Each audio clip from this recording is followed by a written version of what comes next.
I'm not really sure. 1 second, I'm okay. The next thing I know, I'm on the floor. Hello everyone, and welcome to today's video on the cardiac physical exam. If you're someone interested in understanding the heart better, this lecture is designed for you. Today we'll be diving into the essentials of the cardiac exam, focusing on how to assess the heart valves and recognize the basic heart sounds, including gallops and murmurs.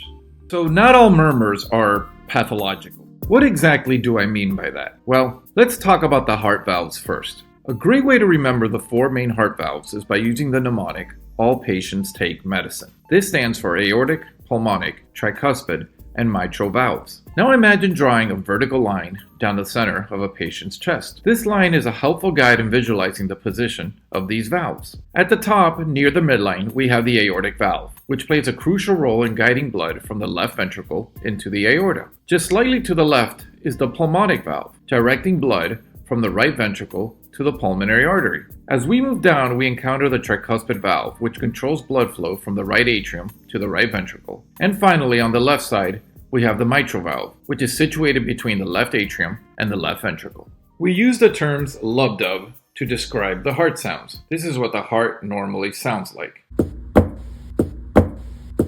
The S3 and S4 heart sounds are often referred to as gallops, because of the rhythmic cadence which resembles the sound of a horse galloping. The sound that a gallop makes is a result of blood rushing into the ventricle. Shall we listen to an S3 gallop?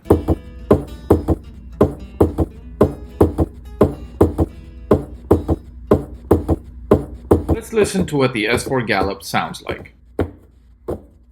Tennessee, Tennessee. Murmurs are classified as either systolic or diastolic. While some are harmless, others may indicate heart problems that require further investigation. They act as auditory clues, helping clinicians detect and manage heart valve or chamber issues. Let's listen to what the crescendo-decrescendo aortic stenosis murmur sounds like. Let's take a listen.